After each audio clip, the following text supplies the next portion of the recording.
नमस्कार विद्यार्थी मित्र. विभाग 3 भूगोल विभागातील सर्व विद्यार्थ्यांचे स्वागत. मित्र, आपण अभ्यास करत आहोत विभाग 3 सेमिस्टर क्रमांक 6 पेपर क्रमांक 12 पॉलिटिकल जिओग्राफी, राजकीय भूगोल.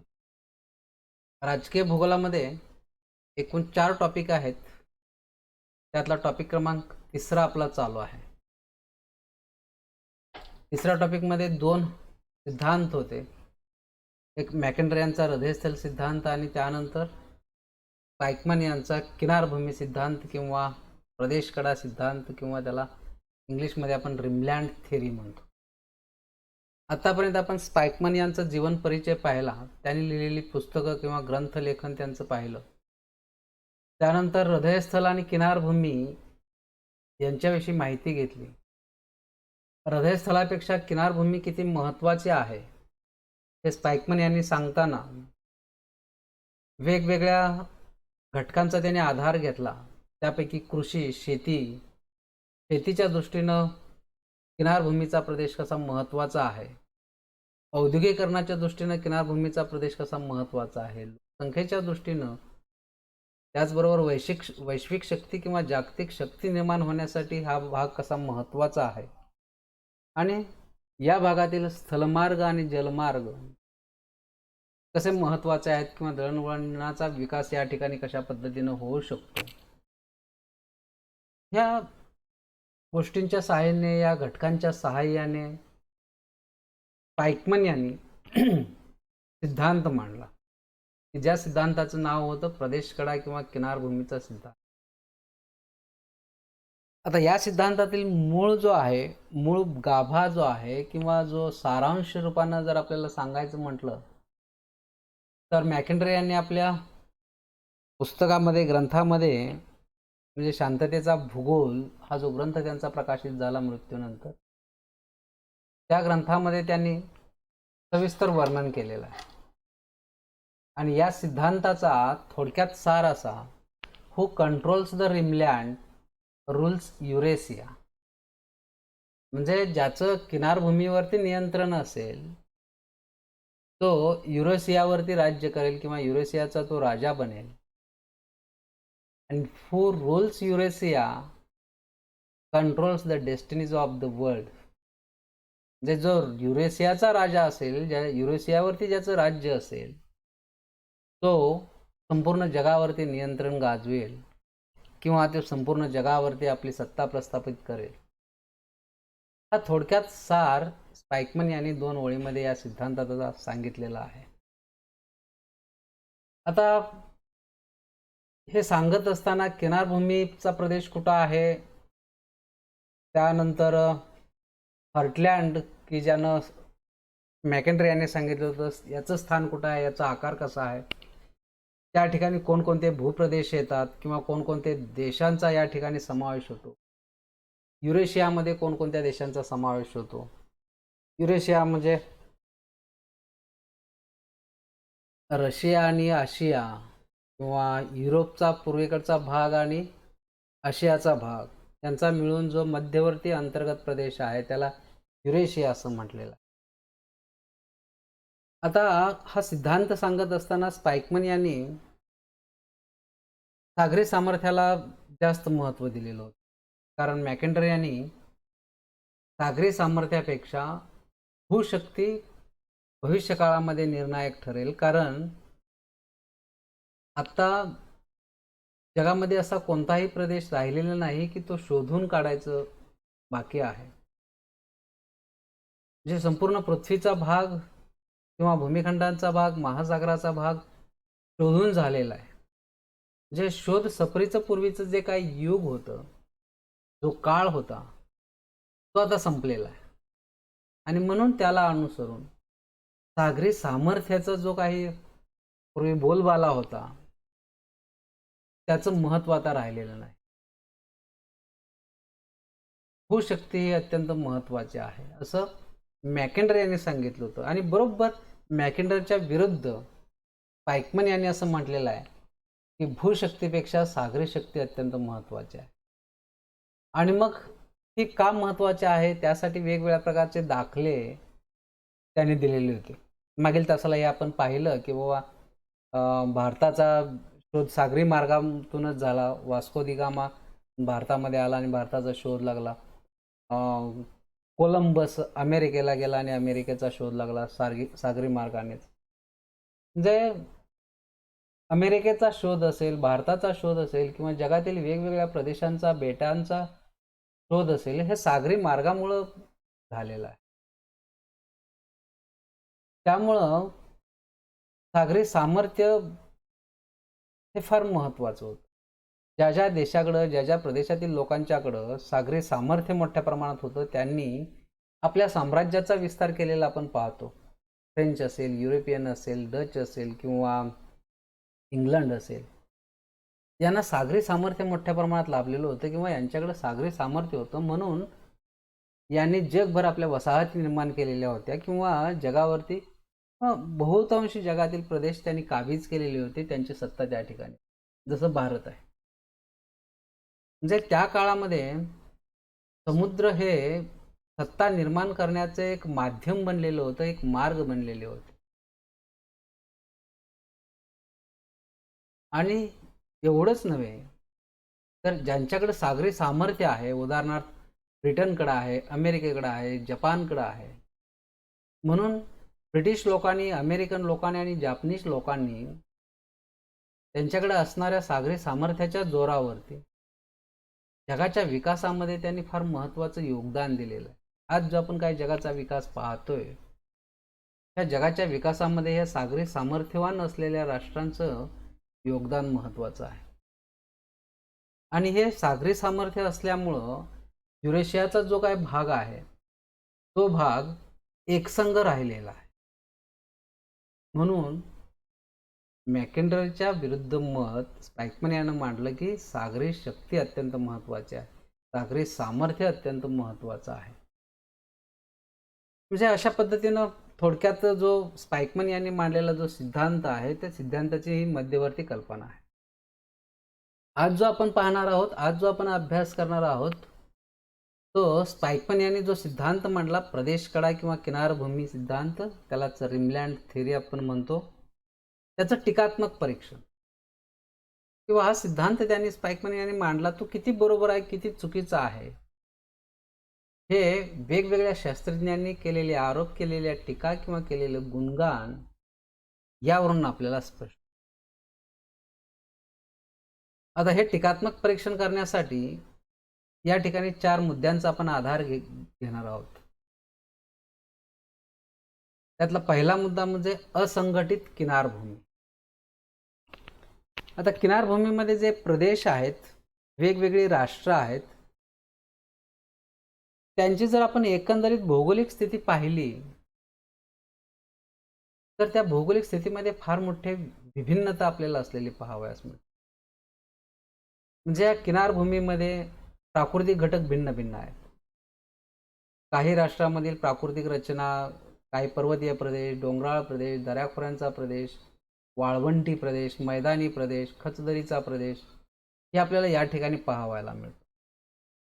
त्याचबरोबर या ठिकाणी तापमान पर्जन्याला अनुसरून काही शीत हवामानाचे प्रदेशही आहेत, काही उष्ण हवामानाचे, तर काही समशीतोष्ण हवामानाचे प्रदेश आढळतात. या प्रदेशामध्ये काही ठिकाणी पर्जन्याचं प्रमाण जास्त आहे, काही ठिकाणी वाळवंटी प्रदेश आहे की जिथं पर्जन्याचं प्रमाण अत्याधिक कमी आहे. धार्मिक जर ज्यावेळी विचार करतो, त्यावेळी आपल्याला या ठिकाणी वेगवेगळ्या धर्माचे, वेगवेगळ्या पंथाचे लोक या किनारभूमीमध्ये राहत असलेले आपल्याला पाहावयास मिळतात. म्हणजे या किनारभूमीमध्ये जे राष्ट्र आहेत, जे देश आहेत, त्या देशामध्ये प्राकृतिक घटकामध्ये भिन्नता आहे, सामाजिक घटकामध्ये भिन्नता आहे, वांशिक घटकामध्ये भिन्नता आहे, राजकीय भिन्नता सुद्धा या ठिकाणी मोठ्या प्रमाणात आपल्याला दिसून येते. म्हणजे याच्यामधले जे काही देश आहेत, त्या देशांचा जर आपण विचार केला, तर काही देशामध्ये साम्यवादी राजकीय सत्ता असलेली आपल्याला पाहावयास मिळते. काही ठिकाणी समाजवादी सत्ता असलेली आपल्याला पाहावयास मिळते, तर काही ठिकाणी लष्करशाही सत्ता असलेली आपल्याला पाहावयास मिळते. अगदी उदाहरण द्यायचं झालं तर चीन हा देश या प्रदेशामध्ये किनारभूमीमध्ये चीनचा काही भाग येतो. त्या ठिकाणी साम्यवादी राजकीय सत्ता आहे. भारताचा विचार जर केला तर या ठिकाणी समाजवादी राजकीय स्थिती आहे. तुम्ही इथं पाकिस्तान म्हणा किंवा म्यानमार घ्या, इथं लष्करशाही प्रबळ असलेली आपल्याला पाहावयास मिळते. तर काही देश हे भांडवलशाही असलेले आपल्याला पाहावयास मिळते, ज्या ठिकाणी उद्योगधंद्यांचा विकास झाला. म्हणजे अशा प्रकारची राजकीय भिन्नता, प्राकृतिक भिन्नता, सामाजिक किंवा वांशिक भिन्नता ह्या किनारभूमीमध्ये असलेले आपल्याला पाहावयास मिळते. आणि मग या भिन्नतेमुळंच या किनारभूमीमध्ये जे वेगवेगळ्या वैशिष्ट्यांनी युक्त असणारी जी राष्ट्र आहेत, या राष्ट्रामध्ये संघटन होणं हे दुरापास्त आहे. इथं संघटन होऊच शकत नाही. संघटन एखाद्या ठिकाणी संघटन केव्हा होतं, ज्यावेळी एखाद्या प्रदेशामध्ये भौगोलिक घटकामध्ये एकता असते किंवा समान भौगोलिक घटक आढळतात, समान राजकीय स्थिती आढळते, समान मानवी वंश आढळतो. अशा प्रदेशामध्ये किंवा अशा वेगवेगळ्या प्रदेशामध्ये एक संघटन होण्याची शक्यता असते. पण किनारभूमीमध्ये जे वेगवेगळे देश आपल्याला आढळतात, त्यांच्यामध्ये आपल्याला ही भिन्नता असल्यामुळं ही किनारभूमी संघटित होऊ शकत नाही किंवा संघटित होणं कठीण आहे. दुसरी एक टीका याच्यावरती केली जाते की किनारभूमीची असुरक्षित. आपण सुरक्षिततेच्या दृष्टीने जर विचार केला तर हृदयस्थलाच्या सभोवती जो अर्धचंद्राकृती जो प्रदेश आहे त्याला पायकमननं किनारभूमी म्हटलेला आहे. आणि ही किनारभूमी संरक्षणाच्या दृष्टीने योग्य वाटत नाही. काही शास्त्रज्ञांचं मत असं की या किनारभूमीमध्ये बाहेरील शक्ती आक्रमण करू शकतात किंवा बाहेरील शक्तीचं कडून हल्ला होण्याची शक्यता आहे. आणि बाहेरील कोणतीही शक्ती, मग ते भूशक्ती असेल किंवा जलशक्ती असेल, कारण या किनारभूमीचा दक्षिणेकडचा जो भाग आहे तो संपूर्ण त्याला जलसीमा लाभलेली आहे. मग या जलमार्गाकडून या किनारभूमीवरती आक्रमण होण्याची शक्यता दाट आहे. त्याचबरोबर उत्तरेला भूसीमा आहे, या भूसीमेकडूनही किनारभूमीवरती आक्रमण होण्याची शक्यता जास्त. मग संरक्षणाचा जर आपण विचार केला तर संरक्षणाच्या दृष्टिकोनातून किनारभूमी ही सुरक्षित नाही. इथं परकीय सत्तेचं आक्रमण होण्याची दाट शक्यता आहे. मग स्पाइकमन यांनी आपल्या सिद्धांतामध्ये असं म्हटलेलं आहे की किनारभूमीवरती जो राज्य करेल की किनारभूमीवरती ज्याची सत्ता असेल त्याचं हृदयस्थलावरती सत्ता असेल. आणि म्हणून मग किनारभूमी जी आहे ती किनारभूमी दोन्ही दृष्टीनं, भूशक्तीच्या दृष्टीनं आणि जलशक्तीच्या दृष्टीनं ही असुरक्षित असलेली आपल्याला पाहावयास मिळते.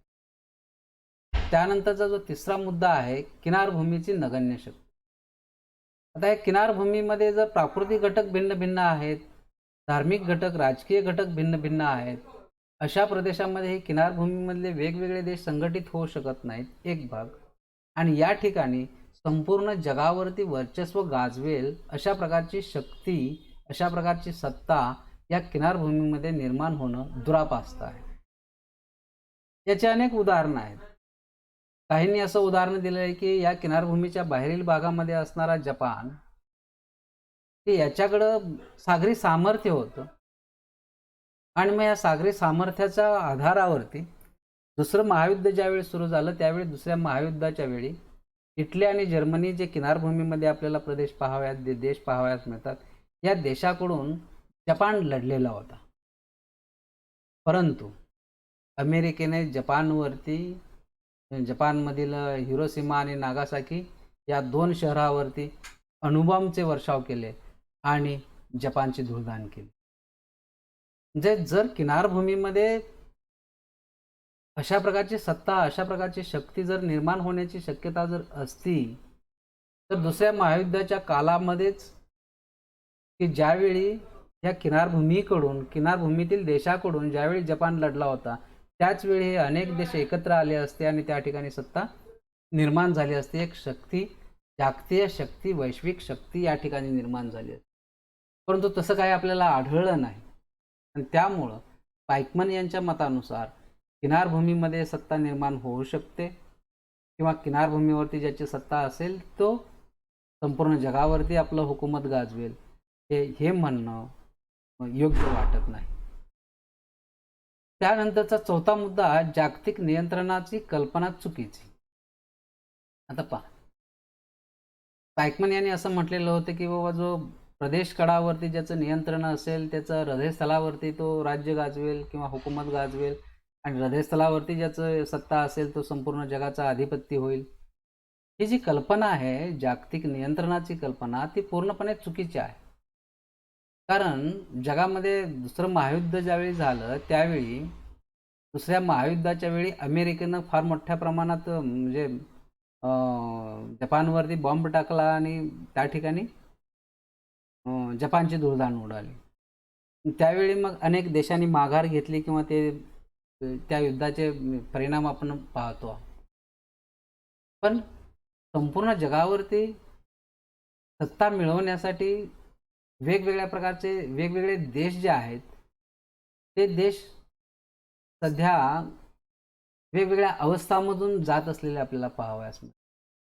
म्हणजे अमेरिका, रशिया त्या काळामध्ये बलाढ्य सत्ता होती किंवा त्यांच्याकडं लष्करी डावपेचाच्या दृष्टिकोनातून, लष्करी संरक्षणाच्या दृष्टिकोनातून फार मोठी शक्ती अमेरिकेकडं आणि रशियाकडं होती.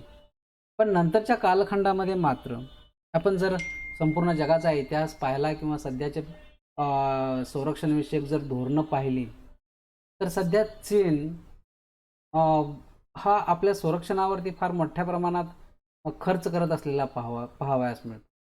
चीननं आपल्या साम्राज्याचाही विस्तार केलेला आहे. चीननं आपल्या सैनिकांची संख्याही वाढवलेली आहे किंवा चीननं युद्धनीतिक जी काही तत्त्व आहेत किंवा नीती आहे, ती एक वेगळ्या प्रकारची अवलंबलेली आहे. त्यामुळं चीन हा संपूर्ण जगावरती सत्ता काबीज करण्याच्या मार्गावरती आहे किंवा आपल्याला असं म्हणू शकतो की चीन या ठिकाणी एक वेगळी जागतिक सत्ता निर्माण होण्याची शक्यता किंवा वाटचाल चीनमधील लोक करत असलेले आपल्याला पाहावयास मिळते. चीनबरोबर भारतसुद्धा दुसऱ्या महायुद्धामध्ये भारत हा नगण्य देश होता, पण आज भारताकडं लष्करविषयक जे काही आपण त्याला म्हणू सामुग्री आहे, ती सामुग्री प्रचंड प्रमाणामध्ये असलेली आपल्याला पाहावयास मिळते.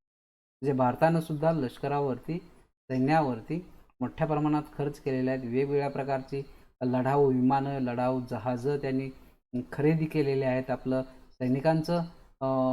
सैनिकांची संख्या वाढलेली आहे. वेगवेगळ्या प्रकारचं सैनिकांना प्रशिक्षण दिलेलं आहे आणि त्यामुळं भारत हा एक दुसऱ्या दृष्टीनं किंवा लोकसंख्येच्या दृष्टीनं युवकांचा देश आहे. तरुणांची संख्या भारतामध्ये जास्त आहे आणि त्यामुळं किंवा संपूर्ण जगामध्ये भारत हा एक महासत्ता बनू शकेल असं एक भाकीत काही शास्त्रज्ञांनी वर्णन केलेलं होतं. त्यामुळं ही किनारभूमी जी आहे ती किनारभूमीमधील देश, त्याचबरोबर किनारभूमीच्या आसपासचे देश यांच्यामध्ये जर आपण पाहिलं तर यांचा झपाट्याने विकास होत आहे. त्यांच्यातील लष्करी शक्तीसुद्धा झपाट्याने वाढत असलेली आपल्याला पाहावयास मिळते आणि त्यामुळं मग जर आज आपण जर पाहिलं तर संपूर्ण ह्या जगाच्या इतिहासामध्ये संपूर्ण जगावरती कोणत्याही एका सत्तेचं नियंत्रण निर्माण झालेलं नाही. म्हणजे आत्तापर्यंतच्या इतिहासामध्ये संपूर्ण जगावरती एकच सत्ता निर्माण होईल अशा प्रकारची परिस्थिती निर्माण झालेली नाही किंवा आपल्याला पाहावयास मिळालेली नाही.